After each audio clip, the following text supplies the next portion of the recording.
So, hi, I'm Michelle Montjoy. I am a local artist and I work in textiles. And so as soon as this mask need came about, I started getting on my sewing machine and mobilizing my friends and all that. So instead of doing a whole bunch of FaceTimes, I was talking to Claudia and I said, how about why don't we try doing this as a webinar? And so I really want to thank Lux and all the other groups that are involved in this for letting me do this today. I'm new at this, so wish me luck, but we'll do this. And the first thing I want to say is that we all need to be wearing these masks. It's really important. I'm sure we all know that by now. We're wearing bandanas and those are great, but I'm going to teach you how to do one that's a little bit easier or a little bit more protective than that. The one that I like the most is this mask right here. It's a 3 pleated mask, we call it. It has elastic on the sides like this that goes over your ears. And then you pull it open and it has a nose wire right there that pinches it so that it makes a really nice seal across your face, on the side and under your chin. I adapted mine to be a little bit deeper. Maybe that's because I have a larger nose, but I'm gonna do it that way. So we're gonna learn this one first. I'm gonna show you how to make it on the machine. I'm gonna show you how to make do with a whole lot of things that you might have at your house because nobody's going shopping these days. So we're gonna try to figure that out. Then I'll jump over after that and do a handmade one. If you just have that little sewing kit that you got at the hotel, then we can maybe make do with that. We're gonna figure this all out. So the first thing that you need to have is fabric, okay? And there's a whole bunch of different kinds of fabric out there and some are appropriate and some aren't. You want 100% cotton fabric. Oftentimes, if you have any fabric scraps, it'll kind of say it along line there, it'll say 100% cotton. The other thing you can look at is on the tag of a dish towel. Dish towels work really well too. So you can look on the tag, and if it says 100% cotton, that's awesome. Any of these old quilting fabrics are really excellent to have. The other thing you can make do with is a shirt. You can just use one of these 100% cotton shirts and cut that up, okay? You don't want to use, for the mask, you don't want to be using knitted fabric like t-shirt material. We're going to use t-shirts, but we're not going to use it to make the covering itself. The holes, I've been looking at every Facebook post and everything, and I'm not an expert at this, but from what I'm understanding, the holes in knitted fabric are a little bit too large, and so the particles can get in. The other thing I like about this mask that we're making today is there's a pocket in here that you can insert a filter. And at the end, I'll talk about all the different filters that we can put in to help protect and giving another layer of protection. So you want to find yourself some 100% cotton fabric. If you happen to have flannel around, some old pajamas or something like that, make sure you wash all these things. And by the way, I'm backing up a little. You should always wash your hands 20 seconds, singing happy birthday before you even start doing this. This is all just precautionary, but you know, be as clean as possible. When I'm making these, I also tend to wear my mask when I'm sewing them for donations because I don't want any of that to go on too. So it also keeps me warm because it's been really chilly in here. So you can use the flannel for the inside panel and the cotton for the outside panel. If you just have cotton, that's totally fine too. We're going to make 2 layers of cotton on that. So that's the first thing you need, is to find and locate your fabric.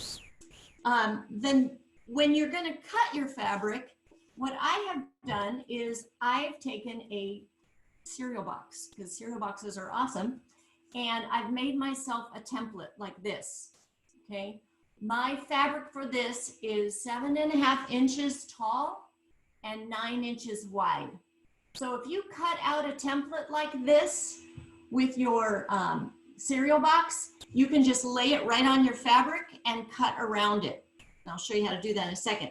If you have all these fancy tools like rotary cutters and rulers and a wonderful cutting mat, that's great. You're probably already making masks at this point. So that's definitely the easiest and fastest, but I'm gonna also show this other thing. The other things that you need to have for this, if you happen to have elastic, 1/4 inch elastic is the best. It's time to start raiding some of those fitted sheets. You can look for that around the edges of your fitted sheets. There's a couple of other places you can steal it out of your clothes. If you don't have elastic, don't worry, we can make do, because you can also make your mask with ties, okay? I have one over there, but I'll show you. So we can have them so they tie behind your head and behind your neck.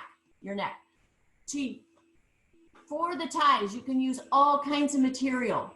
The first thing that is called bias tape. This works really great. If you have an old sewing basket of your grandma's, it might have something like this in there. Okay, not that one. That's what this is for. It's used normally for hemming and other things, but this works great for ties. It's already folded over. It's fabric, so it's all washable. We need to make these masks washable because you need to wash them every day or so. What I use a lot is a strip of t-shirt. I'm going to show you how to cut those t-shirts. If everybody's got a t-shirt they can give up for this, it's great. If you're the kind of person like me that saves all your Christmas fabric and Christmas wrapping, and you have some of this fabric ribbon, that works great for ties. You don't want to use the stuff that's papery though, but you can use the satiny stuff. That works fine. If you're really getting down to this, we can make a little chain stitch of cotton string or cotton yarn. Cotton doesn't stretch as much. If you have only acrylic or wool, that's fine too, but you can make strings out of this. So there's a whole bunch of things you can use to make your ties if you don't have elastic. Okay. The next supply that you need is a little nose wire that goes over your nose that will pinch it and hold it over on your nose and really seal around there. Okay, lots of different options for that. You can use your bread tie, right, like that little twist tie that comes with your bread. This one here is floral wire. You may have a roll of that hanging around, that little green skinny wire. This is a dream. I have a lot of this. It's electrical wire. It's coated wire. That works great. If you use straight up regular wire, sometimes it gets rusty after a while, but if that's all you've got, that's all you've got, and that works. Pipe cleaners, they work great too. And last but not least, you can open up a paper clip and open it up like that, and we can use that as a nose wire too. Okay, so those are the materials you need. And then we're going to talk about how to do all this. Okay, now we are recording this. I know I'm going to be flying through this and you probably won't be able to follow along with me, but write yourself notes. You can go back to the recording and pause it and do it as you're working. You can also, at the end of this, I'm going to be able to email you a link that has a bunch of different YouTube things that I've been using and looking at, and places you can make donations. So we'll have more information that will come out at the end of all this too. So pardon me while I move my screen, and I'm going to show you our first step, which is cutting out your fabric. Okay, you want to cut 2 fabrics, and ideally you cut 2 out of different material so that you know which is the front and which is the back. You don't want to be walking around with your mask on, take your mask off, and put it on with the outward side in. So it's always good to have 2 different kinds of fabric. So you'll be cutting those. You can put your template down like this, and if you want to mark it, you can use chalk like this. You can even use a pencil that will mark it, or a ballpoint pen works too. You can use a Sharpie. This is not fine sewing we're doing here. We are just getting it done. So you want to take those things that you've mark out your rectangle and cut them with your scissors. If you don't have these fancy, wonderful scissors like I have, because I cut all the time and my hands are getting arthritic, you might be gnawing away at this because this kind of cotton is really tightly woven, and so it's a little bit hard when you don't have good scissors, but just kind of keep going. I have used an X-Acto blade and a knife to cut it before, a mat knife. Any way in which you can cut your fabric is great. I'm gonna scoot this up just a little bit. There we go. I'm gonna go in here and say hi. Okay, so the first thing you do is you cut your 2 pieces of fabric. Okay, so I've got those 2 pieces of fabric. Now for ties, you get your old t-shirt here like this, and oh look, Lou's Records. This was probably from Bill. So I take my old t-shirt and I fold it. Well, you can do it 2 different ways. If you want to just make a tie, then you just cut about a 1/2 inch along like this. I think I'm yelling into the screen. And you're going to cut, especially the extra larges are perfect. You'll get a strip like this of your t-shirt fabric. You cut it at one side like this. And there, each one is going to give you enough for one side, for one tie on one side like that. Okay, that's a nice extra amount. Now, if you want to start really cranking, I'm going to show you this spiffy little technique. You can Google this too. I've been using this technique forever because, as you might know, I use t-shirts to make my sculptures. So you cut like, you fold it over, but not all the way. I'm showing you that, not all the way, okay? You don't put the 2 folds even. You cut from the bottom up and you go over the first fold, but you don't go over to the second fold, okay? And you do that a few times, and you can do this all the way up to the armpits on your shirt, your clean t-shirt.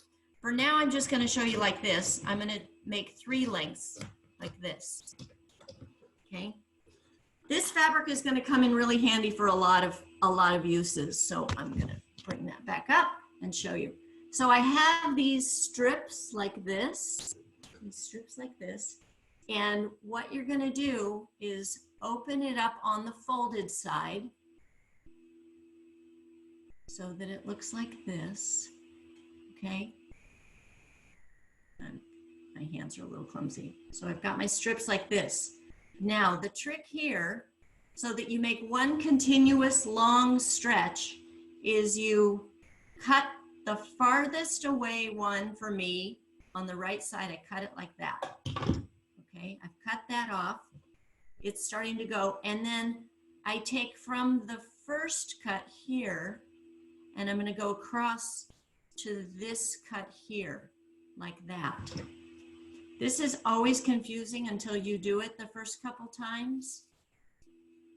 So that goes, what I'm making is a spiral, like that. And then you can see I have made all this lengths of tie. There, that was just from 3 strips of your t-shirt. So this you can roll up and keep and use this as you need ties, and cut this into 40-inch type lengths for your ties, because that's about how long you need for the ties if you have that. So that's a great way to use your t-shirt, and use this. This is stretchy, it's soft on your head. It works really well for that. So this is if you don't have elastic, okay? So. Michelle, yeah. We have a question, and I would like to see if we can answer really quick. Good. Anna is asking us if about how long should the ties be when they attach to the mask? Excellent. So the ties, can you grab me that mask over there? The ties on the mask, I make them about 40 inches. If you have a really large head, go 42, 44. When you're making it out of this t-shirt stuff, you can always tie it, and if it's too long, then you can cut them. That's the one. So I'll show you what I've got here. So this has ties that I've sewn on the front. They go like this over the top, and you can tie like that. Because of course I can't tie this morning. There we go. And then you open this up, and it goes behind you like this. We are styling this morning. Okay, like that. Okay, so that works well. So 40 inches at least, more, and then you can cut it. This is, thanks. Okay, my husband's over here helping me out. Okay, another question? Not for now, but we just invite our participants, if they want to ask, they can put it on the chat. If you're on Facebook or Instagram, you can do the same. I can always help and interrupt. Okay, I think we're doing okay. Yeah, good. Yeah, this is what's great about this forum is please do ask questions. Like I said, I'm still figuring this out. So hopefully I'll cover all the steps and all that. So after you have your fabric cut and you have your ties ready to go, or your elastic, then we're ready to start ironing, which will be our next step. So I'm going to move over here, and I think I can show you on my iron. Okay, I do. So I think I got it. Let me just go down a little bit and over. Okay, so when you want to iron every one of your pieces. The trick to speed sewing is to do one step 5 or 10 times in a row. That's going to make everything go faster. I kind of work in groups of 10. I have a little personal reward system that goes on, and I give myself some chocolate after I finish 10 masks. But you want to iron over about 1/2 inch on each one of them, fronts and backs. Okay. So and we have we have another question from Sally. she's making a comment that she's been using 6x9 fabric, and she's asking if do you find that 7.5x9 fits more people? Yeah, that's what I have found. The pattern I first got was 6x9, and it felt a little too short. Like I said, I have kind of a longer nose. So for me, and I tried it out on my husband, and then I found I have fabric. I don't need to be frugal with that. So I've gone for 7.5. Yeah. You'll see a lot of patterns that say 6x9. I don't see anything wrong with going a little bit longer. So yeah. Okay. So these are going to be my fronts. This is my old fabric from my stash. My backs are these lovely pieces that are from Lava Lavas from my friend who is connected to the Samoan community in Oceanside. Go Oside. They donated a bunch of Lava Lavas, and I am going to use those for my insides. So I've folded over all my insides and all my fronts and iron. Ironing, if you don't have an ironing board, just put a towel down on a table. That works perfectly fine too. And an iron really helps. You don't have to pin as much when you iron, which is another sewing person hack, is that ironing saves you from pinning. Okay, so now I'm going to get going on my sewing machine, and I'm going to first iron. I'm going to sew down all the tops of these backs. The backs, yeah, okay. The backs here, what now is the stripes are on the backs. The backs are just getting a straight stitch. Just gonna stitch along. We're not worried about double folding this over. We're just doing it once. Everything is, not high-end sewing. We're just kind of getting it done. So set up your machine with straight stitch. I think we can see this pretty well. The other thing I do that really is wonderful is I load up like a whole bunch of bobbins and just have them out here, because when you're starting to really sew a lot, it's really a pain to stop and have to load up a bobbin. I've already burnt out my machine, and so I'm borrowing Cindy Feeney's. Thank you, Cindy. She had an extra one. So what I do is I start, and I have all mine ready here. I sew. You want to go back and forth at the beginning, and then you sew along like this. Okay. When I get to the end, I go back and forth. That seals the stitch when you're working, and then I just feed the next one in. I go back and forth. I think we can see this here. This is a way that you can really start cranking out. Back and forth, put the next one in there. Back and forth. You can do this.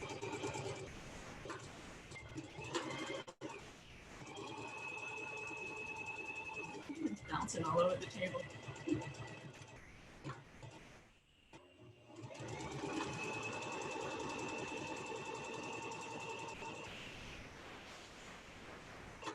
Okay, when you're done, you release the presser foot, you pull that out, you trim. Oh, one of my totally most amazing things. Those of you who are with me in To Do, which we did at the Museum of Contemporary Art, we taught folks how to do all kinds of mending and things to do, which I'm hoping you're using all these skills. Get your little scissors and put them on a ribbon on your neck, because I lose these things all the time. So if it's tied on a ribbon on my neck, it's totally great. I know where they are all the time. So I've got these, they're all sewn together like this, like a giant flag. And then all I have to do then is clip each one like that and make that into a nice little pile. Those are all my insides. Go ahead, Victor. Michelle, we have another question. Okay. Rebecca, she missed which side we are folding under and ironing. Oh, okay. You fold from, and it's not going to really matter front and back. This is going to be the back of the mask, the inside of the mask. You fold with and unfortunately this fabric doesn't show it. This shows it better too. you fold over, this is the front of the fabric, so you fold over about 1/2 inch to the back. I think that answered that. Yes, thank you very much. I think that's right now what we have, but people are very excited about the tip that you give. Amazing. Good. So I'm going to stack up all my backs. My assistant is going to stack all those up. And then I'm going to show you how to embed the wire into the fronts. You know, you want the fronts to have that nose wire on it. So I'm going to show you how, and let me get this set up. I think I've got that. There. How's that look? Victor, am I doing okay? Yes, this is perfect. Okay, so this is the wire that I use. It's a lovely electrical wire. And this is going to be the front of the machine, of the mask. So what I'm going to do is set my machine to a very wide zigzag. Most of the machines have a zigzag, a straight and a zigzag stitch. So hopefully you have a zigzag stitch. If not, we'll figure out another thing. So what I do is I sew back and forth to lock the stitches. I move along to about 2 inches down. I'm moving 2 inches down the mask. Then I take this wire and I just slip it right in there. Michelle, how far from the edge did you sew? I do just my presser foot width. This isn't that critical, but do you see how I just line up the edge of my presser foot to the fabric, to the edge of my presser foot? Is that looking, can you see what I'm doing here? Okay. We can see. So what I'm doing is I'm taking my wire and sticking it right in there and putting it right in between the 2 parts of my presser foot, the 2 little feet of my presser foot. I'm putting the wire right in between there.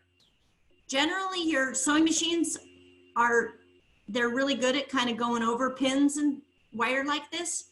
So the way I do is I just put it in there and then I go right over the wire like that.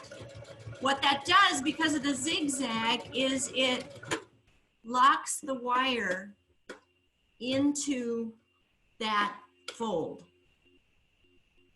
Okay. So if you can see, the wire is embedded in there. Some machines aren't going to let you do this. Most of them, if you have a nice wide zigzag, it'll sort of move the wire over as you're working on it. If you break a needle, that's a bummer. Maybe that's not going to work for you. If so, then you're going to sew a straight stitch right there. You'll put the wire inside up against that stitch. You'll stick that wire right into there, and then you'll sew another straight stitch along like that. So you'll have 2 parallel lines as opposed to this zigzag line. This zigzag line is a lot faster. That's why I recommend doing that. And was the green fabric folded 1/2 inch as well? Yes. So I've got both of them folded over 1/2 inch like that. So this is my front. This is my back. Okay. The back doesn't have any wire in it. The front does have the wire in it. Okay, I'm gonna want that one for me. Okay. I was just joking about keeping one of those 2. Okay. Any other questions in here? So far, we're good. Thank you. Okay. Okay, good. So now we are ready to sew, and I'm going to show you how to do this both with the, I'm going to make one more with wire. And is the wire on the front fabric piece? The wire is in the front fabric piece. Okay. So that it will seal that up against you. So I'm going to do one more with wire because I'm going to show you both 2 demos. So I go back and forth, go about 2 inches, put the wire in there. Oh, I ran out of thread. This always happens when you do this. Demos, I swear. Always have that happen. I have to rethread my machine.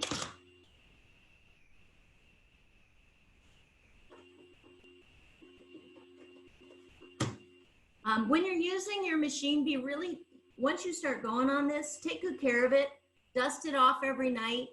If it starts making creaky, cracky noises, change your needle. Having a sharp needle is really important in all this. So this little machine is going to be your best friend for a while here. Okay, here we go again. Going along. Put the wire in.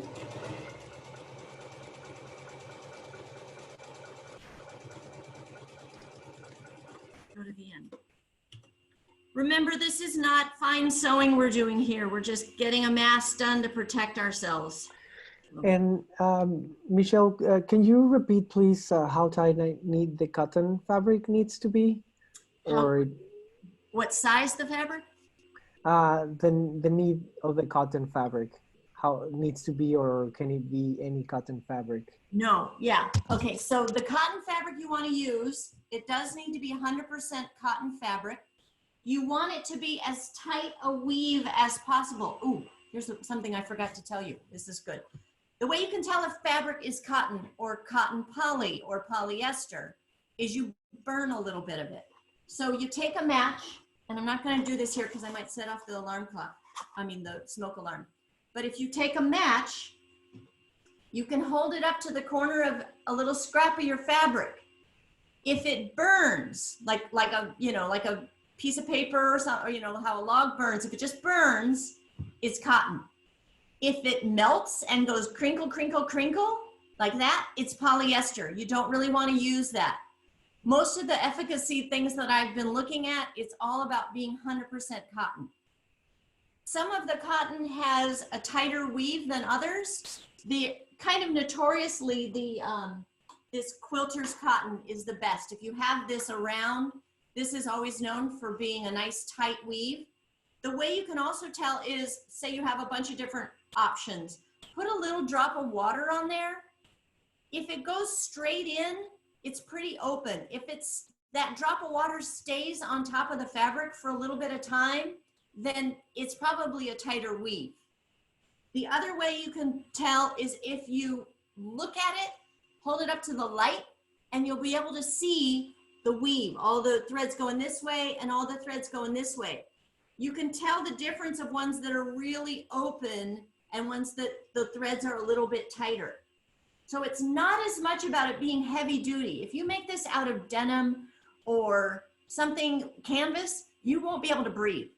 And we need to be able to breathe in these masks. So you want it to be tightly woven is more important than, you know, sometimes tightly woven is still a thin fabric. Your bed sheets, you know how they say like 300 count, 600 count? That's threads per inch. So those, if you can find those numbers on your sheets, those 600 thread sheets are really good to use. The 180s, not so much. So that's the other thing. On your sheets, look on the tag, see if they're 100% cotton, and then see what the thread count is. That's another way to decide the best cotton to use for that. And thank you, whoever asked that question, because that was something I was going to talk about. And we have another one. Do you fold over 1 inch or ½ inch for the ironing? ½ inch-ish. Everything we do here is ish. So yes, it's about a ½ inch that I've folded over like that. Thank you. Okay. Any other questions? Not, wait a minute, give me 1 second. I think we have another one here. I think we're good for now. Thank you. Okay, here we go. So I'm gonna move over to my machine again and set that up. There we go. I think that works pretty well. So what I'm gonna do now is start assembling. Oh, the other thing I was gonna tell you is if you happen to have interfacing, if you're a sewer, you know what interfacing is. Interfacing is like this. It's this thin stuff. You don't want the iron-in kind that has adhesive on it. It's a sew-in interfacing. If you happen to have this, you're gonna add this to your layer. I have almost run out, so you're gonna add that. This is definitely an extra step. don't worry about it, but you can find research on that. That adds more protection for you. But we're going to go without interfacing, and we're going to talk about filters. So get my spot set up. So what I'm going to do now is I'm going to put my, there we go. Yeah, we're doing this. This is the front of the mask, and this is the back of the mask, like this. Okay, it's going to go like that. For this one, I'm going to show you how to do this with elastic, because the elastic works really well. It's the best option we have. So right now, then you set it up. You're going to put the front with the top side up, and the back has the front side down. So their faces are together. Okay. What I'm going to do is put this elastic right in here, like that, and hold it. I'm going to put my top side down here, and then I'm going to pin it right there like that. Okay, pinned my elastic in between, sandwiched in between the front and the back that are faced together. Then this elastic is only about 6.5 inches long. This side is about 7, so it's going to be a little bit of a pull to bring that elastic over to this corner. Try to also flatten it out so that it doesn't twist behind your ear. I'm going to bring it over to here. I put that back down over it. I hold that, I pinch that together with my fingers, and I pin that like that. I'm going to do the same thing on the other side. Again, if you can see here, I've got this lovely little stash, pre-cut wires, pre-cut elastic. If you get piles of those cut, and this is a great thing that maybe your kid at home can do as your assistant, is cut those lengths for you. It's really nice to just be able to grab and not stop and find your next material. So I'm cutting my elastic, I'm pinning my elastic in between the front and the back at the bottom corner there. I go under here and find that elastic. I bring it up to the front, and I hold that, and I pin it like that. Okay, so you have elastic is pinned in between the 2 layers of the front and the back. Then I'm going to move over to show you this. Then I'm going to a straight stitch, and I'm going to stitch from I'm leaving this open, okay? This is the opening side, the top. So I'm going to go down my right side, across the bottom, and up the left side with a straight stitch, and I will be hooking in that elastic. Okay? Michelle, how wide is that elastic, the elastic that you were using? The elastic is 6.5 to 7 inches. Okay. Oh, wide is 1/4 inch wide. Perfect. If you only have wider, it'll be a little funny. It'll pull your ears out and you'll look really cute, but it'll keep you safe. We've done it all around here. Okay, so again, I'm not that worried. I'm just doing lining up the fabric to the edge of my presser foot. I'm not doing that fancy 5/8 inch seam. There's no need to right now. So I'm sewing along. I go right over the pin and the elastic. I put my needle down, lift the back of my presser foot so it lifts the presser foot up, and I pivot. Presser foot down. Sew along the bottom. Michelle, Lexi, it's asking us if this is the same method for the non-elastic straps, or if you're gonna show that later. I'm gonna jump off and show that one next. Okay. Yeah, it is almost, but we're gonna do this step without the elastic in it, and so I'm gonna show that one next. Yep. Okay. Going over. I like to sometimes go back and forth over my elastic because I don't want that to ever pop off.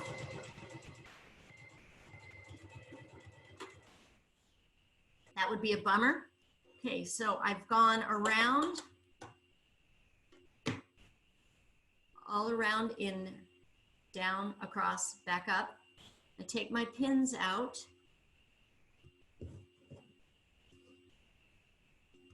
And I'm not even bothering to clip the corners, which you do when you're a fancy sewer. I'm just turning it inside out and pushing my finger into that corner, turning it inside out, push my finger into the corner. And now I have this cute little, it looks like a sack with ears. Okay. That's what I've got. This is the elastic kind. We're not finished yet, but this is where this goes. I'm going to jump off and show you the same sewing because the same step occurs right now with the ties when you're going to show the ties. Sew the ties on. So I'm going, but you do it like this. Now, if you can get away with not pinning, it's going to save you a ton of time. So I don't pin. I just put it on there and kind of push it down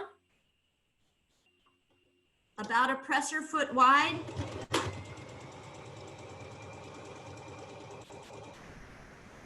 To the bottom, put your needle down, lift your presser foot, pivot.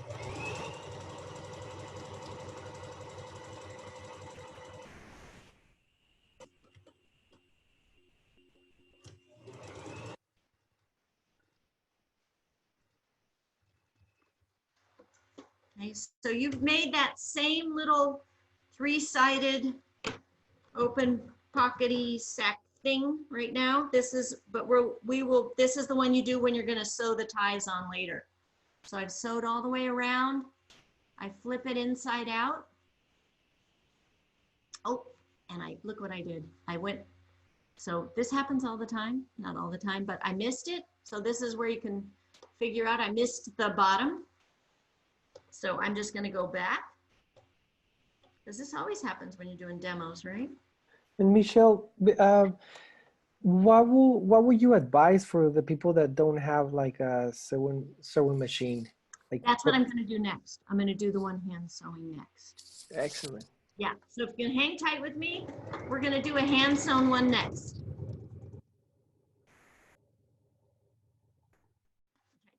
So I messed up the bottom, so I had to re-sew the bottom.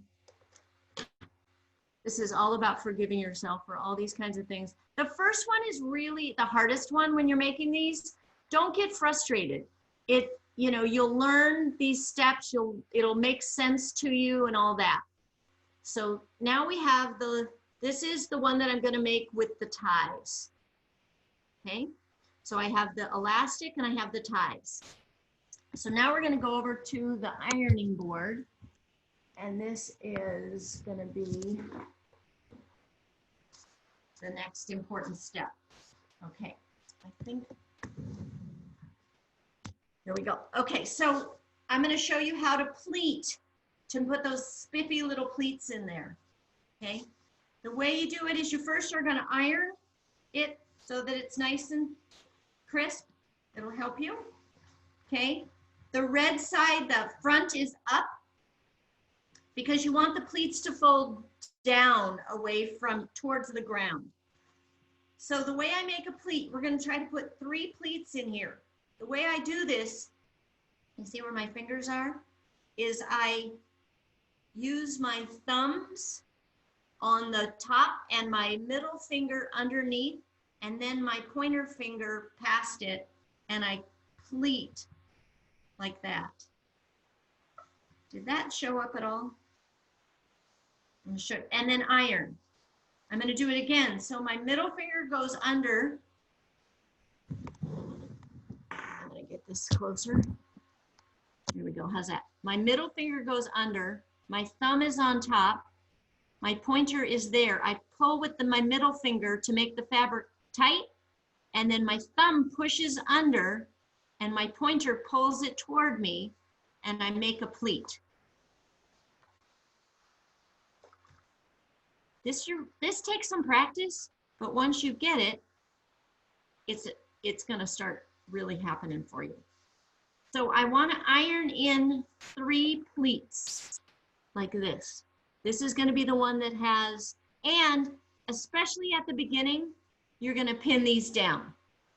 I don't pin them anymore because if I iron really well, And, you know, with my iron on a pretty nice high setting, then I don't really have to pin anymore, especially because the pins never stick in. And you know what, Michelle, Yep. a friend Kim from on Facebook is asking us that if it will be possible that maybe we can later post some images of the samples.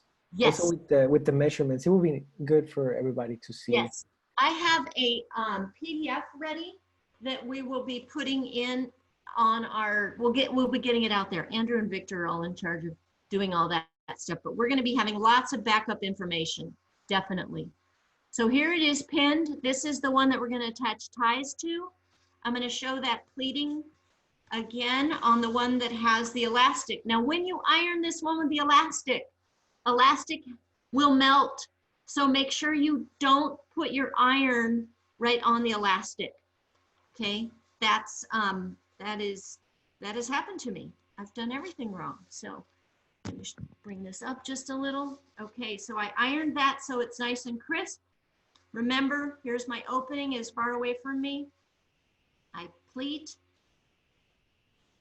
Don't stress about how many these are and, you know, I mean, how big they are. What I have found is when the sides are small, like they end up around 3.5 inches on the side when you do this side right here.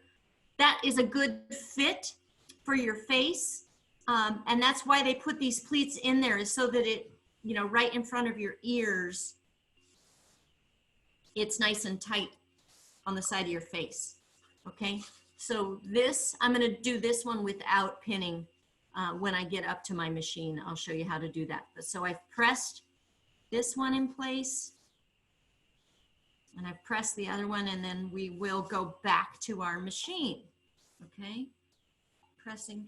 If you have a little steam, that's a great time to do this now too. Okay, I'm good. All right, let me move the machine. We're going back to here. Here we go. Okay, I think we can see the machine. So I'll start with the pinned one. Okay, I'm doing the same. I'm going to go down the side, across the bottom, and up the front, up the other side. The reason I go across the bottom is because I can't stand, it's not necessary, but I can't stand pulling it out and cutting. It's easier for me to just keep sewing. That's something that that's my preference, so that's why I do it. So I put it in my machine. On this one, you want to go as close to the edge as you can. When you're sewing, you want to be as close to this edge as you possibly can. So I go there, I back stitch to lock my stitches in place. I go right over these pleats. Now this can get a little wonky. Sometimes you might break a needle, or this is where things just kind of go slow and steady along there. Then I'm pivoting and turning, going along the bottom. Needle down, lift, pivot, turn.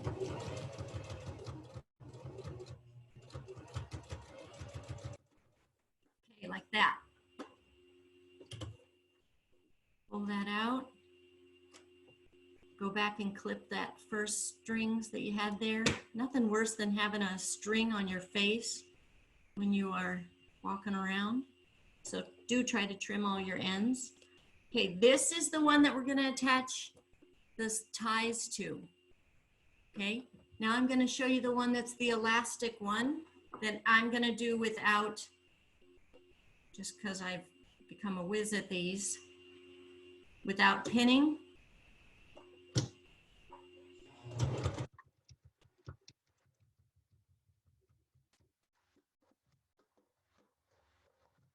Bottom.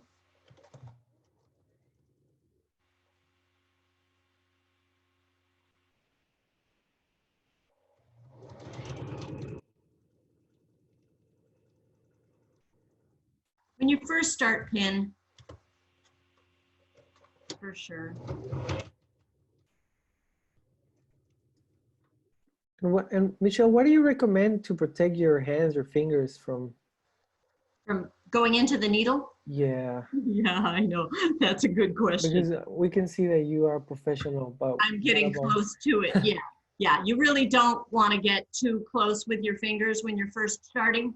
So just go a little slower. Just go a little slower.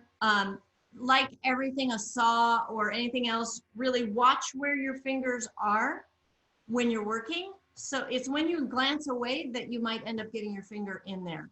So stop, reposition if you need to. Yeah, I don't want anybody to get hurt. We don't have needles. Yeah. Okay, so here I finished. This one is actually done now. This is the one with the elastic on the ears. Okay, it has the nose wire. This one is finished. I'm gonna have all these, I'm gonna have to wash them all. So this one is done. Got it? Okay. This one, I've got to attach the ties to now. So I need to go and find my ties. Okay. I didn't get long enough ones. Oh no, I'm going to use the ones that I got. Where's that? Okay. So I'm going to get my tie material. I'm going to cut. If you don't have a tape measure or something, cut an arm's length, just like that. You know, an arm's length across. The other thing I was going to say, if you, there you go, you can see about that long for your ties. If you don't have a ruler to measure how, you know, the 7.5 by 9, just take a string and go across your face and use that as your guide. It ends up being about 9 inches. So you just want to go across your face to right about before where your cheeks go, like that. Right where you're, right before your ears on your cheeks. So that's another just without a guide kind of thing. So to attach these ties, ooh, I'm making a big mess here. You find the center of your tie like this. Whoa. Okay, you find the center like that. And then you want to pin that center to the center of your mask like that. So just pin that on there like that.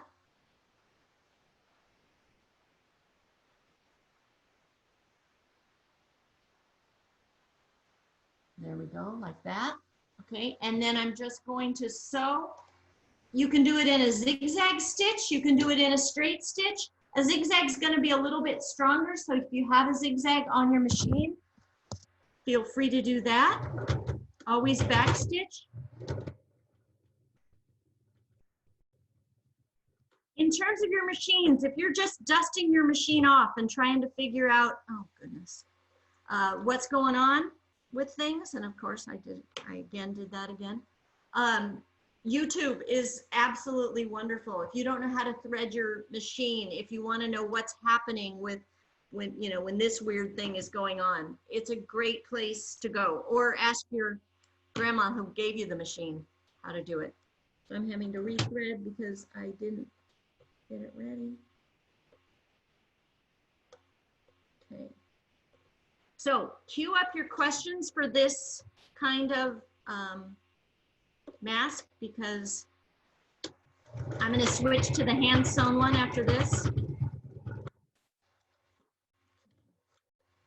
Pull that out. There we go. We're not that worried about pretty right now. We're about efficient. Okay, so there is that sewn onto that. I'm going to do the other one. Do the middle.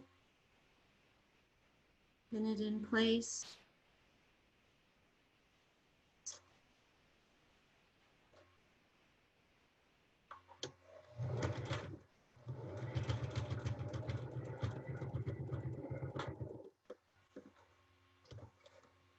Okay, now this one is done. I will model that. Do not try yours on when you're sewing them for other people. You just have to trust that they're working. But for this, I am. So this ties up here. Like that. You pull it over your chin, tie behind. There we go. Okay, adjust your nose wire so it pinches in, your glasses go over, and there we have it. Okay, questions? Any questions yet? Let's give them a little time, and I'll let you know.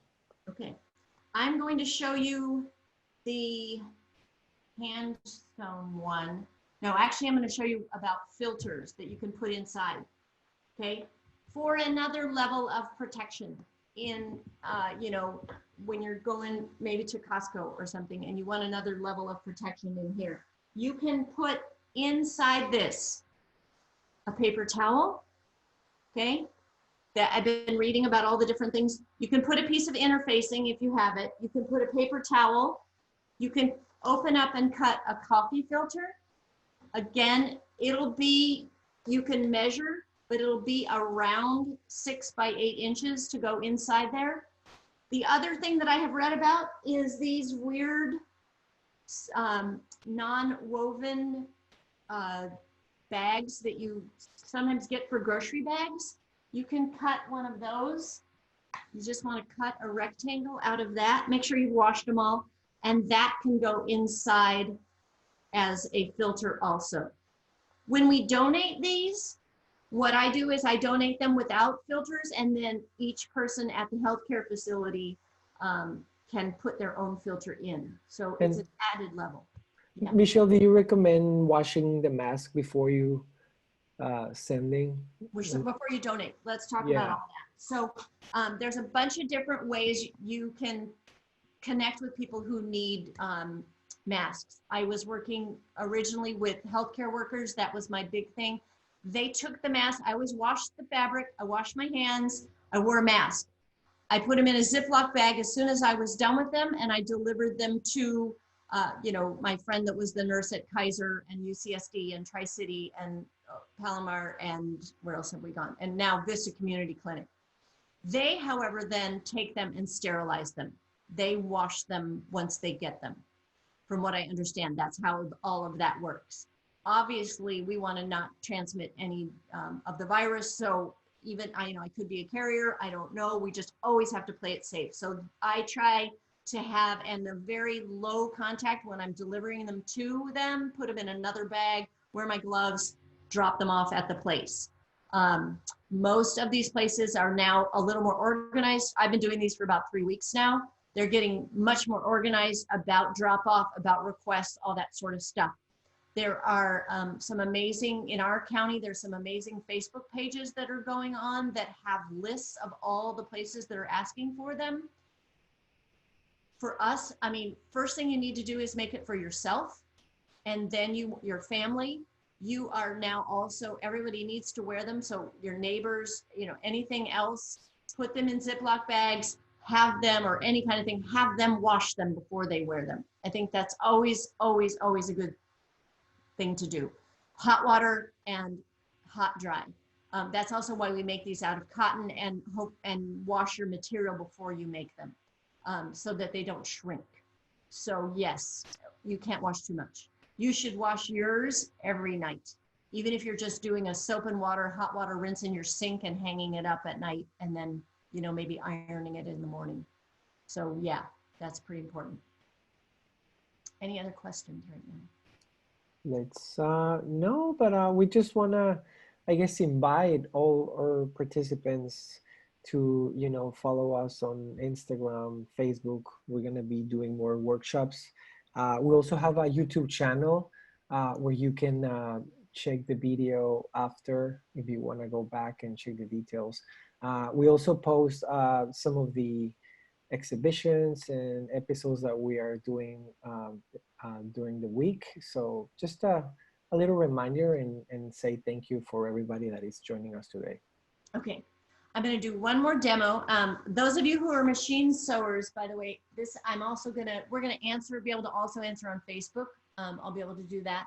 These are the Facebook groups. This is the one right here in San Diego County, San Diego Face Mask Sewing Group.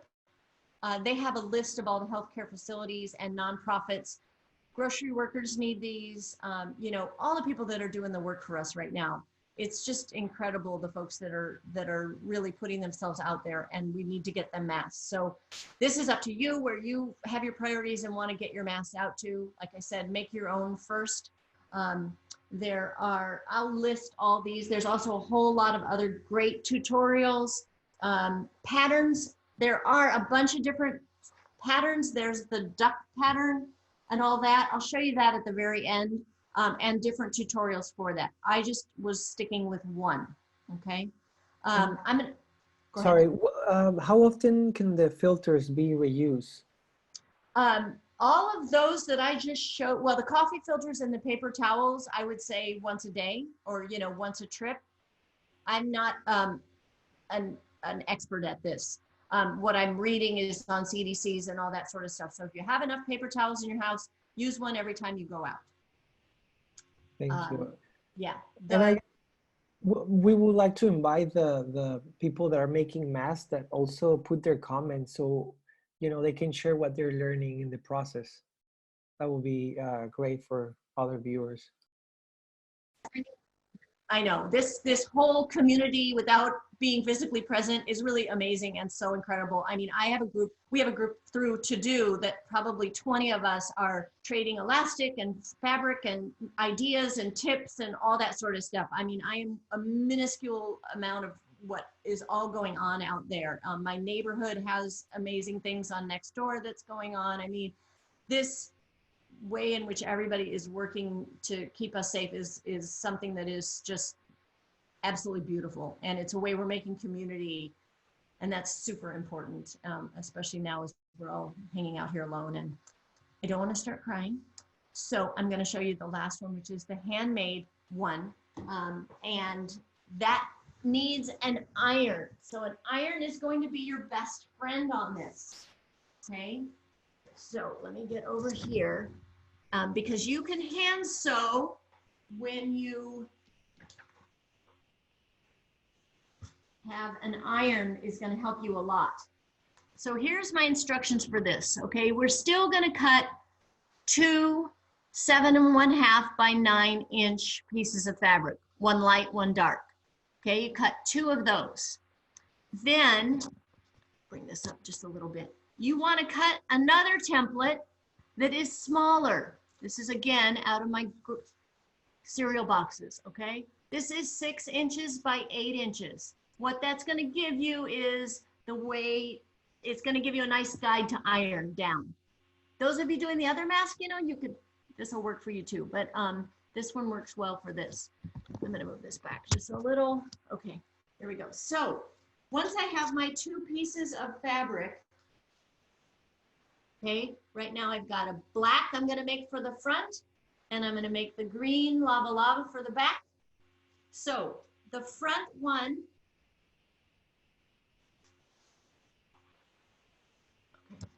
the one away from your face, yeah, okay. So I take my fabric face down. I'm just going to do the front first, and I put this template over the material with a nice even space all the way around. I think you can see that, okay? On the top, well, so the way you know to I'm just folding this fabric over the cardboard like this. Don't go too long. Ooh. Don't iron for too long. The cardboard will hold up, but not that great. So what this helps with is you're going to get both of your front and back the exact same size, which is what you need when you're hand sewing. You don't really get that forgiveness as much. And if you're doing like this, see, it didn't really come out quite the same. That's all good. So I'm ironing to this template like this. Okay, I've got that done. Then I'm going to go over face down. This fabric's kind of, you don't see that as much. I center that on there. I iron straight over the cardboard.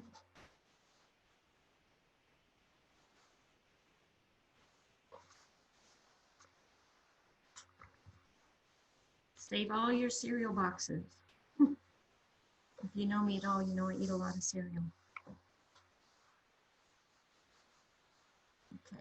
So I have ironed over, not as evenly as I was hoping on this demo, but I've ironed over and I have 2 rectangles now that will line up with each other, and then you pin them. So the back side of the mask I put face down. The front side of the mask I put face up. And then I pin them together. Don't forget, you're only going to sew 3 sides of this around.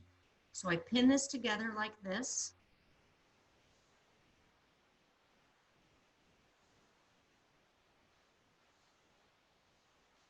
And then I'm going to just hand sew around the outside. Okay. Actually, I missed a step. Hang on. Before I put these together, sorry, I haven't done this one too much. Before I put these together, you want to sew down the top edge of both of them. You can just do a running stitch like this, okay? And sew down the top edge, the one that's open. So a running stitch, you can just sew like this. When you're doing the front one,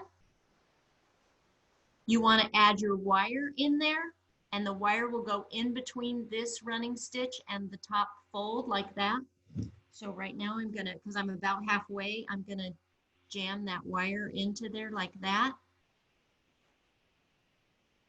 This is something you can do. Once you get it ironed up, you can just head over to your sofa and watch your favorite, whatever it is that we're binging now. Okay, so you're gonna sew along that just with a regular in, out kind of running stitch. By the way, a word about thread.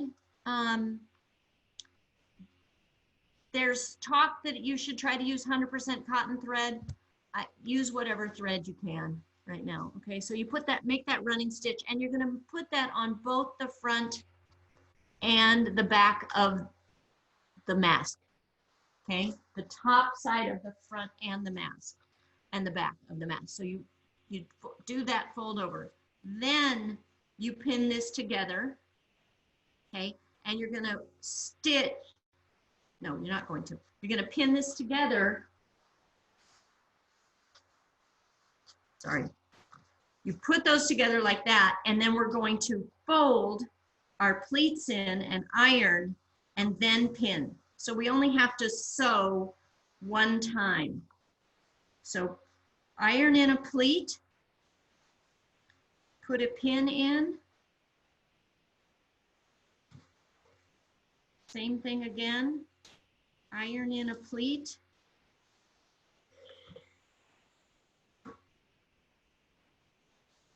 Pin. And then we're going to just whip stitch around the outside edge. With a regular thread and needle, I would highly suggest just doubling up your thread, going through your needle and tying 2 pieces of thread together at the end. Okay, so here is my pinned, and we're gonna use a thread. I'm gonna go over here now. Michelle, I have another question. Okay. Do you have any tips for ending up with an even running stitch, like without any tight spots or an awkward appearance? Yeah, that's a good question, because you want it to be snug when you're doing your running stitch. You can take your needle and go in, out, in, out, in, out. That's a little bit advanced. What I would do is just go down and then come back up and try to make it like as small as you can.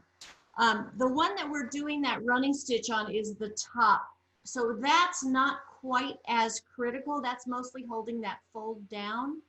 The ones on the side, I think a whip stitch is going to hold this a little bit tighter. But yeah, all of that, you'll get better. You'll get better and better the more you do. Those stitches will get smaller. So for me, I threaded this needle. I have which is just about impossible to see, but I have the 2 threads that are even at the bottom, and I'm going to just knot those together. So you'll have 2 threads that are going along on that, okay? So I have my pinned mask like this, and I'm going to whip stitch around the side, the bottom, and the other side like that, okay? So what a whip stitch is you go in, and then you just go around. And do this nice and tight. Make sure you're grabbing both the front and the back fabric. And then when you get to the pleated parts, you're going to be going through like 4 levels, 4 layers or so, okay? So I'm stitching all the way across like that. I'm going to go like that all the way around and around, like that, until and here you can see on this one, I did the bottom. See, I did even a fancier blanket stitch, it doesn't matter. But you're gonna whip stitch around those 3 sides. Then you're gonna take your ties that you made out of your t-shirt. You will pin those to the sides, and then take your needle and thread and whip stitch again. And this is going to take maybe a thimble because now you're going through a lot of layers. Again, take your time with this, but you can do this one with an iron and just that little kit that you got at your hotel room one time, or you know, that funny little tailoring thing that, I don't know, grandma gave you or something. So you stitch that tie onto there. I would not suggest trying the elastic one with this, because the elastic is got a lot of tension on it, and so hand sewing doesn't quite give you the strength. So you're going to have your ties on like this, and then you have your mask, and you'll tie it on. Okay? Any more questions on the hand sewing? I've only done a couple of those, so we'll put more diagrams and stuff on there. But how are we doing on questions, Victor? I think we're good for now. Yeah, let's give them a little time and see how they're doing. Okay, so I think we're nearing the end of this right now. I'm going to show you some of the other masks that are out there that you can make. You can look and find patterns for. Like my mom couldn't wear the mask behind her ears because she has hearing aids, and so it was popping off her hearing aids. So we switched to a different kind. This is the one I call the duck mask. There's a lot of tutorials on that. It's an easy one too. It goes over your head like this, and then you pull that back like that. Okay, that's another one, and a wire. A wire is something that they've gotten a lot more into lately. This one it's a pleated mask again. You sew a casing on the side. This was a little too fancy for today, but if you have ribbon, it works the same way. This ribbon goes over your head and goes back. What everybody seems to be lacking is elastic, so we're making do with that. You can also sew on the pleated ones. You can just sew your single threads like that, single stitch ribbons. Just attach them in there like that, and then yeah. Michelle, we have 2 more questions right now. We want to know any thoughts for, you know, on kids masks, and also if you can, you know, talk about if people want to donate fabric or mask, where can they, you know, do that? Yeah, good. Okay, so kid masks, most of them are just using this one again and making it a little shorter. If you're making it for your own kid, my suggestion would be get a string or a ribbon, hold it up to their face, and get this measurement that goes from this like bone to there, and then that will be the width of their mask. Because kids, you say kids, but are you talking about 2-year-olds? Are you talking about 12-year-olds? So you can make an individual mask for the person by just measuring across there like that. And that will give you what I have as a 9-inch, on mine, maybe it's more like 7, that kind of thing. But that's where you want their mask to end, is right there. Okay. Keeping them on them is another whole trick. And I wish all you folks who are home with kids, you are saints. I don't know how you're doing it. I've had 3 kids and I would be losing my mind by now. So you guys are my heroes right now doing that. Okay, any other questions that you're getting? Then I'll talk about donations and trading. Bianca, hi Michelle. I read that you can use old stockings for loops. Yes, that's another thing for the ties, old nylon hose. I don't know how many of us have those anymore, but tights and nylon hose, you can just use the leg itself as this tie. So yeah, that's another great hack. We don't have to leave our homes. We can find all this stuff. We know how to make do, right? Yeah. And what I love too is that, like, all this fabric that we have, the stories that you've taken your husband's shirt and turned it into your mask for the both of you. I mean, we have to have a sense of story about all this, because we're not going to believe what went on in this time. So let's keep the fabric going with all the stories in that. Okay. Now, I'll jump into donations again and trading and all that sort of stuff, because a lot of folks have come forward, especially for us in our to-do network. But Nextdoor is a great way to connect to your neighbors. There's a lot of just any group text that you've got going, your family members. So a lot of our friends are helping out by just cutting fabric. And so somebody might have a whole lot of fabric, and it takes a lot, but is a really good sewer, so it takes a lot of time to cut up the stuff. So offer to do that. Say, I'll cut fabric for you. We have quite a few folks that are doing that for us. Do very safe doorstep deliveries. Do not greet people, no hugs, all that. But Trader Joe's bags on each other's doorsteps work really well. You can offer to drive the things to the clinics. If the sewers are home, just massively sewing, do that. You guys who are sewing, I'm going to offer you some, I don't burn out. This is something we're all hitting the wall periodically. I think I'm at almost 300 masks now. And, there's days I just want to lose it, and it's important, but it's also most important to take care of yourself. And so take breaks, take walks. Thank goodness today it's sunny out. I've already taken a walk. Do yoga, whatever you need to do. Bribe yourself with chocolate every single group of 10. That's kind of one of my things. I've got tea and chocolate going to help me through this. Be mindful as you're doing your work. We're not machines, and we're doing the very best we can. And every one of you guys, I honor you for trying, because that's what we're all trying to do out here. But do that sharing, bartering. I don't think I have bought a single thing. Everything is being donated back and forth. People are so incredibly generous. We had this woman find us and donate 145 yards of elastic to us, which is just incredible. And I had greens in my garden, so I gave her greens for my garden, and flowers and whatever. What we have is valuable. It's not just about money. What we have, what we make, what we can do for each other is incredibly valuable.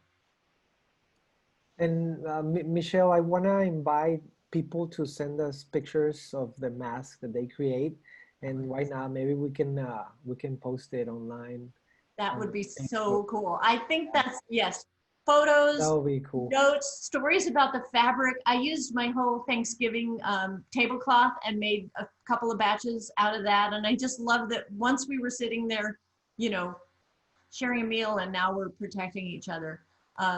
Yeah, add your story to that too. That would be really, that also helps all of us who are out here making it, is to see people empowered to make more and wearing them. Wear them proudly. There should be no one out there now without a mask on if you're at the grocery store. So, if you wear them, that will convince people we are cool. Wear our masks, and we make some really stylish ones. Come on. When I gave them once, I had a bunch of weird leopard print stuff, and those went right away at Kaiser. So that was pretty fun. Okay. Anything else? think we're good. I hope this made sense. Oh my gosh, it's so hard without eye contact to be able to It see that is. you're nodding and getting It it and all is. that. It just, sorry, no, I just want to say that people start, you know, sending comments. They are very happy. They love your workshop today. So they are Good, very good. excited. They are saying thank you and very excited to That's so, participate today. oh, I love you all. So We're much love. gonna hug again soon. I know. And thank you all for joining me. I'll try to jump on the Facebook page and answer questions. You can also find me personally on the To Do Mending, the DM. We can answer. My friends Siobhan and Anna are also on there, and we can answer a lot of your sewing questions. And oh my gosh, I'm seeing like an old friend from college on here. This is so cool. Anyway, thank you all. I love you. I think we're gonna sign off now. Yeah, Victor? Yes, if you know, wait a minute. I think I have two more questions. Let me check this really quick. Okay. Can we see everyone who is here right now? Okay, no. Thank you for your workshop. It was very precise, but also very inspirational. Aw. So I'm yeah, thank a you. cheerleader right now. This is what we're doing. I'm gonna get us, Yeah, we can do people this. people happy to see you smiling, and all love in these comments. So thank you, everybody. Cool. All right, I think that's good. Thank you. All righty, thank you, Michelle. Have a great day. Take Bye-bye. care, and we'll see everybody soon. Thank you. Okay, take care. Bye.